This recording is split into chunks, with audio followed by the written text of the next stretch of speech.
Muy buenos días, compañeros de la Cátedra de Anatomía. En este día, el grupo de seminario número 2 va a desarrollar la práctica titulada Tejido muscular, esqueleto, cartílago y hueso. Iniciaremos estudiando la tabla de contenidos.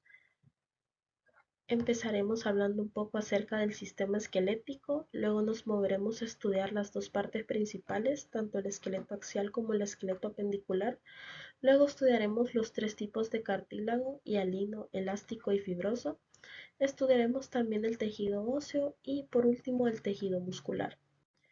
Dando inicio con la introducción, debemos saber que el sistema esquelético es un componente vivo, dinámico y fundamental para la homeostasis corporal. Este desempeña cuatro funciones claves, iniciando por el sostén, ya que actúa como el armazón estructural del cuerpo, brindando apoyo a los tejidos blandos y punto de apoyo para la mayoría de los músculos. Como protección, ya que resguarda de traumatismos a los órganos internos más vitales como el encéfalo, el corazón y los pulmones. También tiene la función de movilidad, ya que en conjunto con los músculos esqueléticos, este funciona como un sistema de palancas para generar movimiento. Y por último tenemos el almacén, ya que este sirve de reserva mineral de calcio y fósforo, además de albergar la médula ósea roja y la médula ósea amarilla. Teniendo esto en cuenta, podemos pasar a estudiar las partes del esqueleto humano, iniciando por el esqueleto axial, el cual consta de 80 huesos, y el esqueleto apendicular, el cual consta de 126 huesos. Estos se subdividen, iniciando por el esqueleto axial dividido en cabeza, tórax o caja torácica y columna vertebral, y el esqueleto apendicular dividido en miembros superiores e inferiores.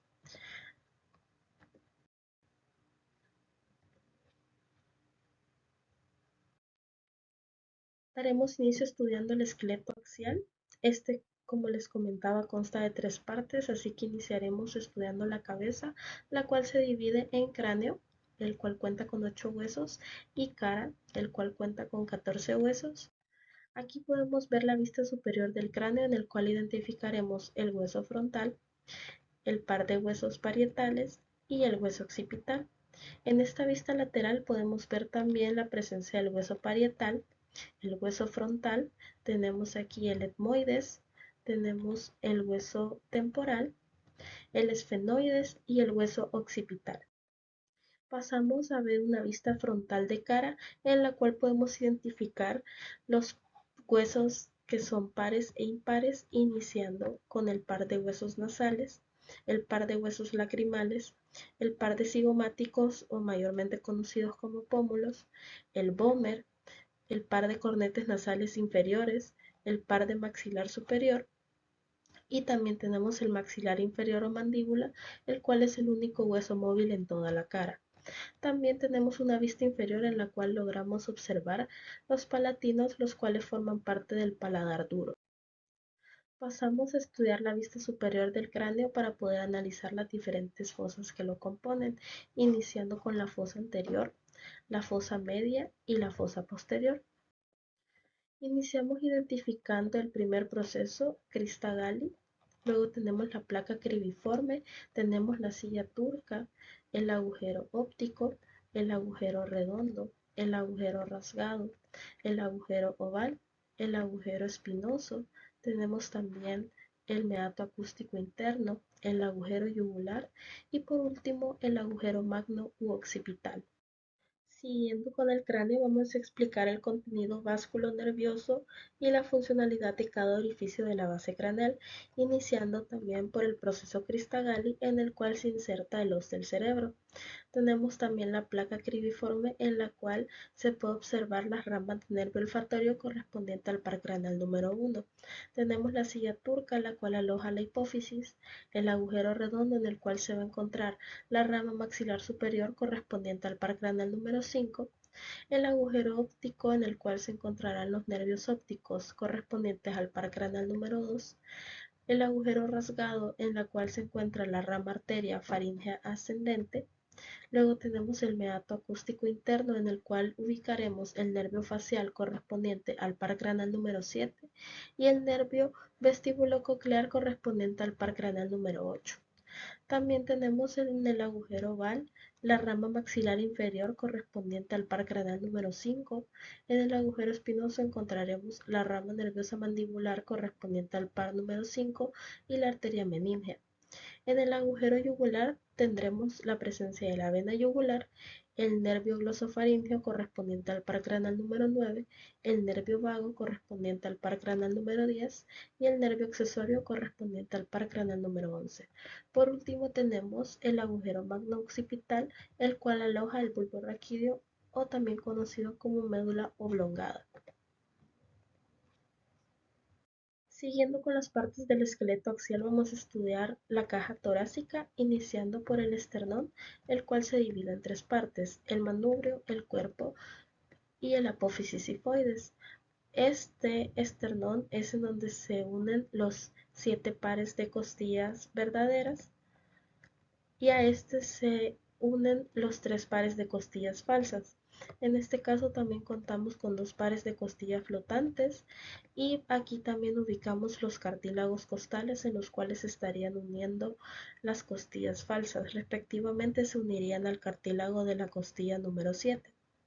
También tenemos las vértebras torácicas como parte de la caja torácica.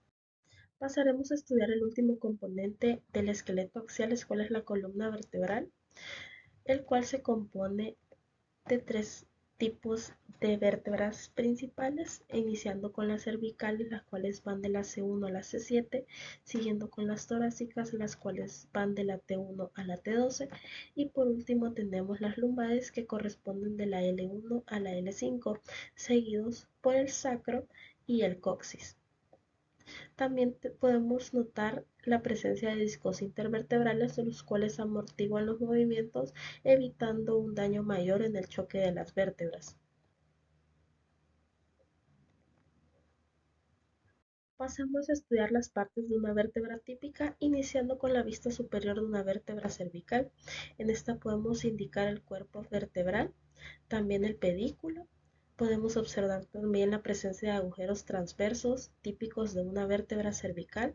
Tenemos también los procesos transversos, tenemos el proceso articular superior, la presencia de un proceso espinoso bífido también característico de una vértebra cervical, y por último tenemos el agujero vertebral.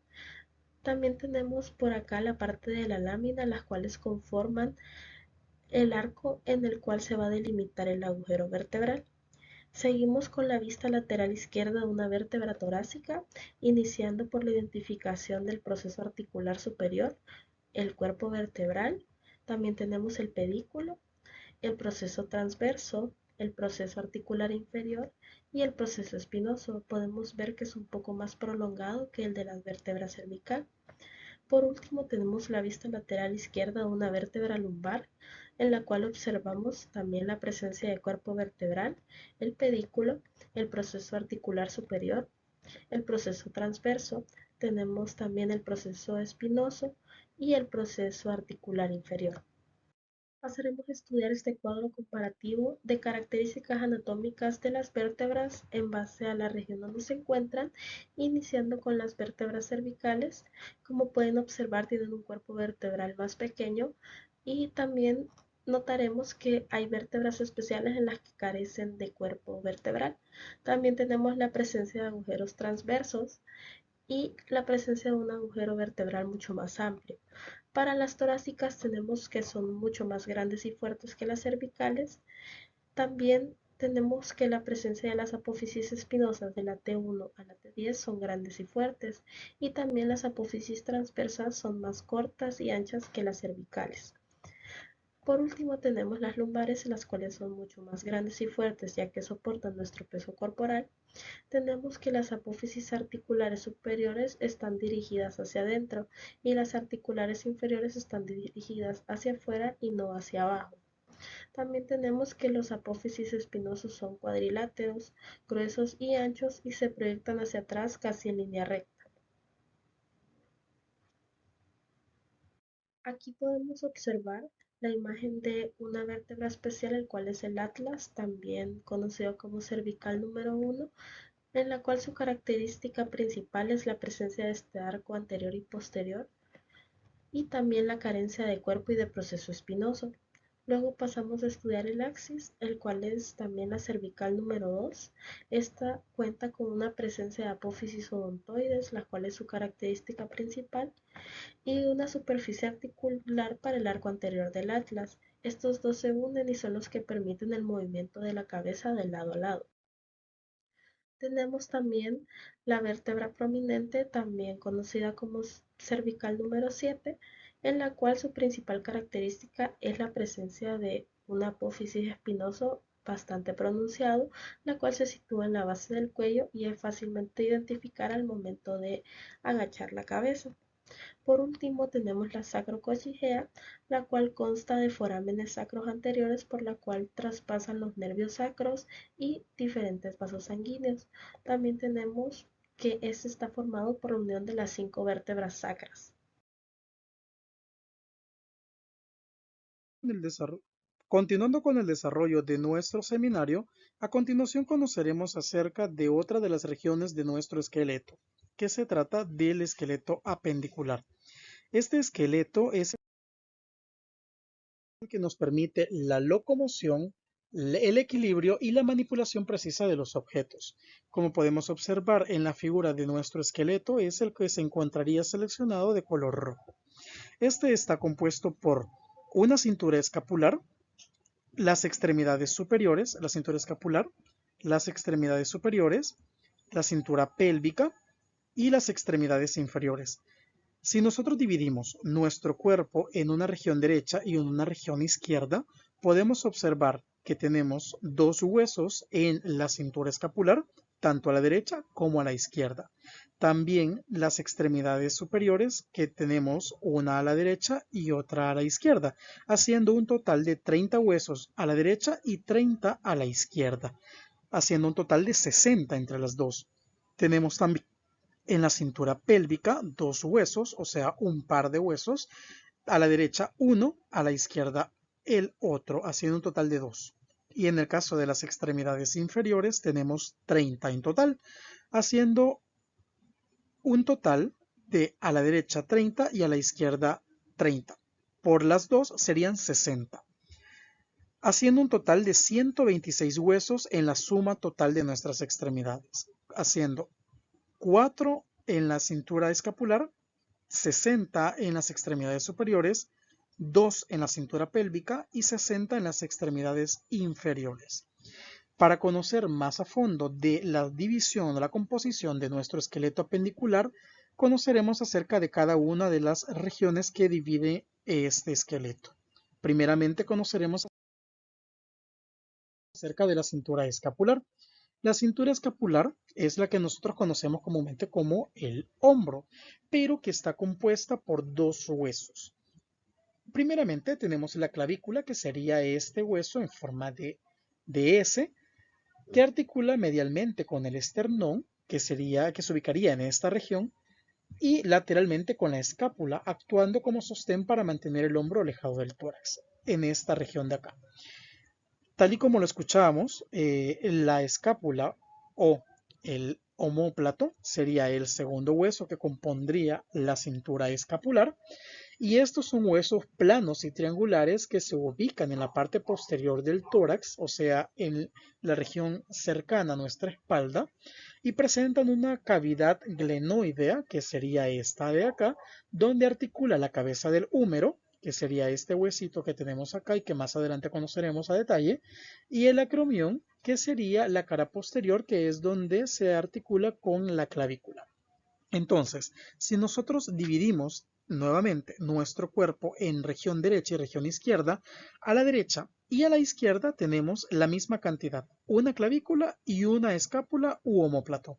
Entonces, haciendo la suma, tendríamos 4 huesos, 2 clavículas y 2 escápulas u omóplatos, una por lado, haciendo un total de 4. En el caso de las extremidades superiores, que sería esta región de acá, ya conocimos la cintura escapular, que sería esta de acá. Ahora vamos a comenzar con toda esta extremidad. Esta está compuesta por un húmero, que sería el hueso más largo que compone nuestro brazo, También tenemos el cúbito, que sería este hueso que se ubica en la cara medial del antebrazo, que sería en la cara interna de nuestro antebrazo. Tenemos el radio, que sería este hueso que se extiende por la cara externa o la cara lateral de nuestro antebrazo. Y a su vez también podemos observar que la extremidad la compone nuestra mano. La mano está dividida en los siguientes huesos. Los carpianos, que son los que componen nuestra muñeca. Los metacarpianos, que serían los que componen la palma de nuestras manos. Y las falanges, que son las que componen nuestros dedos. Si nosotros ubicamos estas composiciones dentro de las extremidades superiores, tenemos en el brazo un húmero por lado, o sea, uno a la derecha y uno a la izquierda, haciendo un total de 2 húmeros.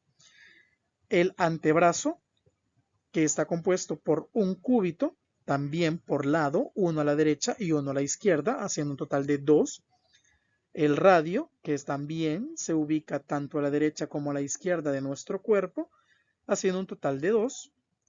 Y en nuestra mano tenemos, en nuestra mano derecha, 8 carpianos, que son los que componen nuestra muñeca, al igual también misma cantidad de huesos en la mano izquierda. En el caso de los metacarpianos, que son los que componen las palmas de nuestras manos, son 5 en cada mano. Y en el caso de las falanges son 14, también por mano. Entonces son 16 metacarpianos en total, 10 metacarpianos en total y 28 falanges en total. En el caso de las falanges podemos observar que en los dedos índice, medio, anular y meñique contamos con 3 en total y las podemos observar acá. Pero en el caso del dedo pulgar únicamente contamos con 2.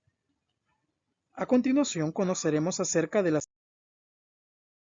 cintura pélvica. La cintura pélvica es esta que nosotros observamos acá y que comúnmente conocemos como la pelvis. Está compuesto la cintura pélvica está compuesta por el hueso coxal, que sería este hueso de acá. Nosotros podemos observar en la presentación también que se encuentra este otro hueso acá, pero este hueso es el que nosotros comúnmente conocemos como sacro, pero el sacro es una parte de la columna vertebral que son la que compone directamente la región sacra de la columna, que estaría compuesta por las vértebras coxiales y la vértebra del hueso sacro en total. Entonces, no se cuenta dentro de la estructura de la cintura pélvica, únicamente la parte coxal, que serían estos 2 huesos, tanto uno a la derecha como uno a la izquierda. Como podemos observar, el sacro solamente se señala para que ustedes puedan observarlo porque se une a él, pero no es parte de la cintura pélvica. En este caso es la unión, estos huesos se unen cuando ya nosotros crecemos y nos desarrollamos como adultos y están compuestos por 3 huesos que se unieron para formar uno solo. Luego tenemos las extremidades inferiores, que están compuestas por el fémur, que sería el hueso más largo y grueso o duro que tenemos en nuestro cuerpo, la rótula, que sería la que compone la rodilla, la articulación de la rodilla. Tenemos el peroné, que sería el hueso que se ubica en la cara interna de nuestra pierna, y la tibia, que se ubica en la cara externa de nuestra pierna.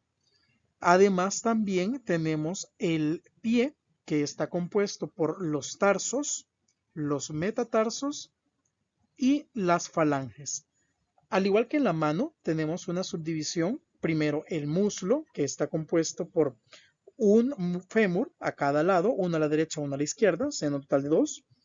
En la pierna, que es esta región de acá, tenemos una rótula por lado, haciendo un total de 2. Una tibia por lado, haciendo un total de 2. Un peroné por lado, haciendo un total de 2. Y en el pie derecho tenemos 7 tarsos, al igual que en el pie izquierdo. Tenemos 5 metatarsos al igual que en el pie derecho que en el pie izquierdo, y 14 falanges, tanto en el pie derecho como en el pie izquierdo. En el caso del tarso son los huesos que nos componen nuestro tobillo y nuestro talón. Los metatarsos son los que componen la planta del pie y las falanges son las que componen los dedos de nuestros pies. 7 a cada lado, haciendo un total de 14 entre el lado derecho y el lado izquierdo. En el caso de los tarsos, los metatarsos haciendo un total de 10 a ambas extremidades, y en el caso de las falanges haciendo un total de 28. Tal y como lo observamos en la mano, en el caso de las falanges, del dedo índice hacia el dedo meñique de nuestro pie, tenemos 3 falanges, excepto en el dedo pulgar, que únicamente tenemos 2. Recapitulando con lo que hemos mencionado anteriormente,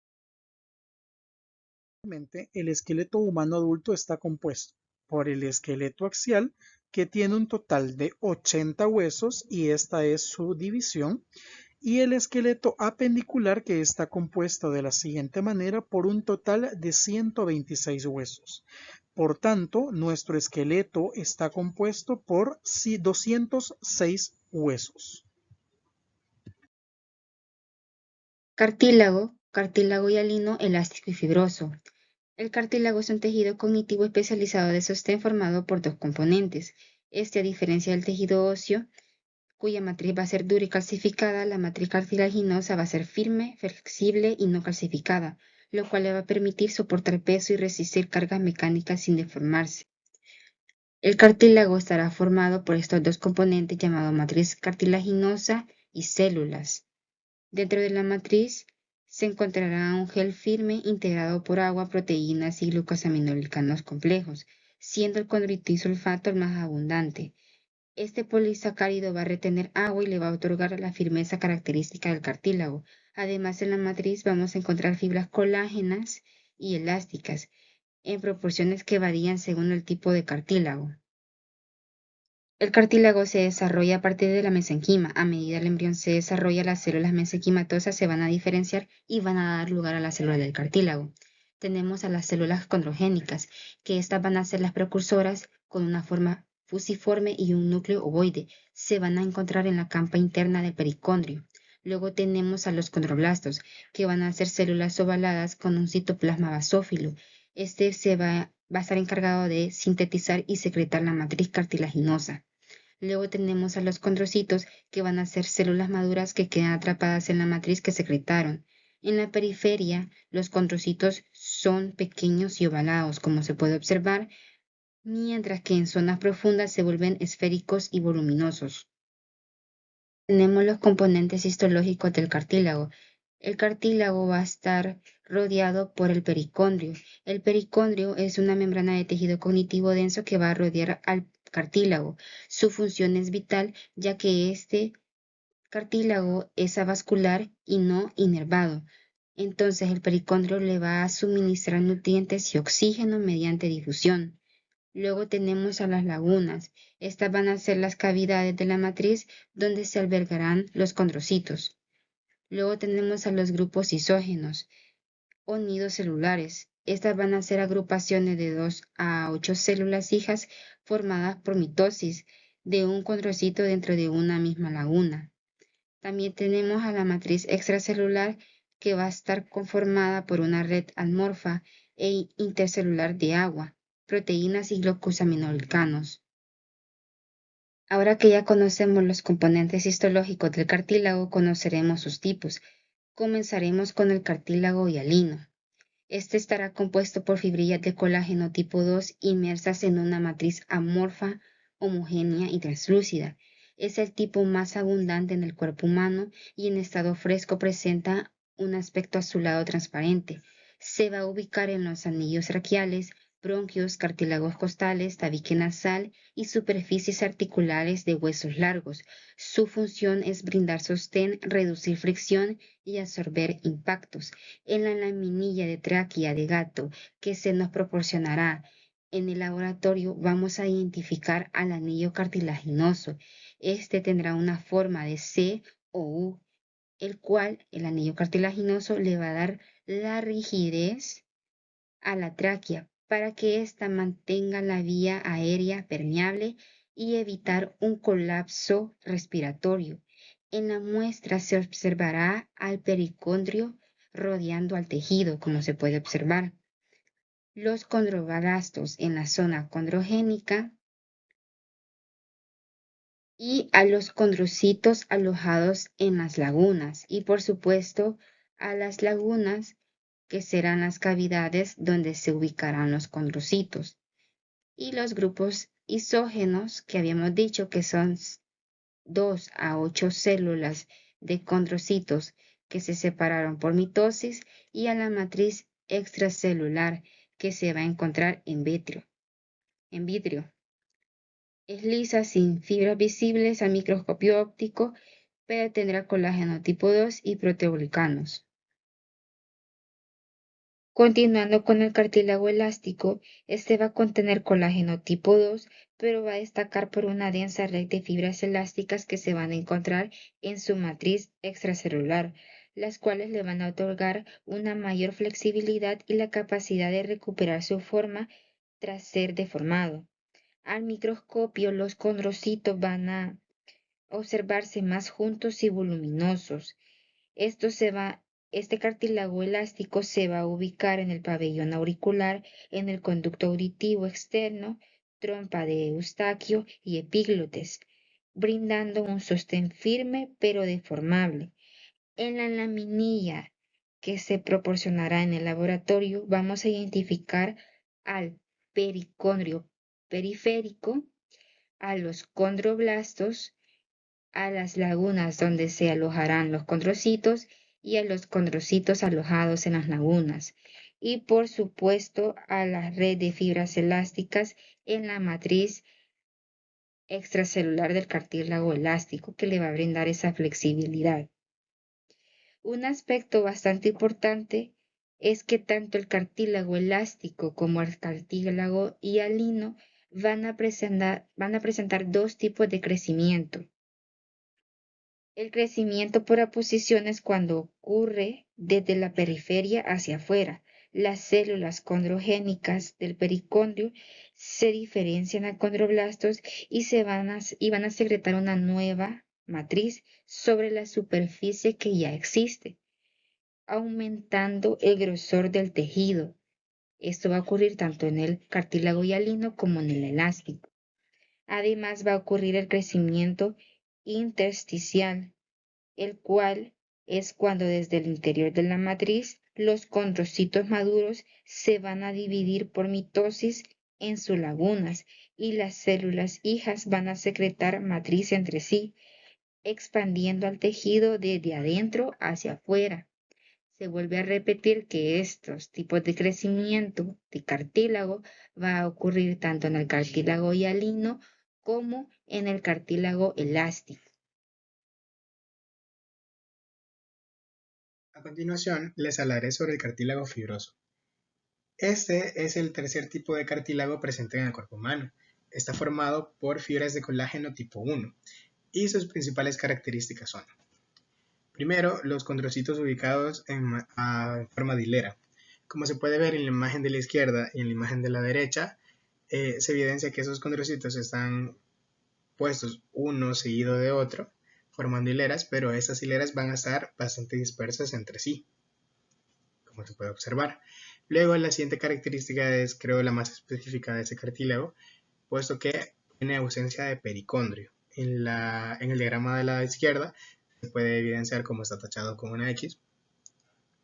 Para hacer énfasis sobre esto, pues debido a esta característica es que el cartílago fibroso solo va a presentar crecimiento intersticial, ya que al no haber un pericondrio no hay condroblastos que puedan dar paso al crecimiento por aposición. Y luego la tercera característica es, como se puede evidenciar en la derecha, fibras densas y de matriz homogénea. Esto le da las siguientes funciones al cartílago: la resistencia a la compresión, prevención del contacto entre huesos y limitación del movimiento relativo.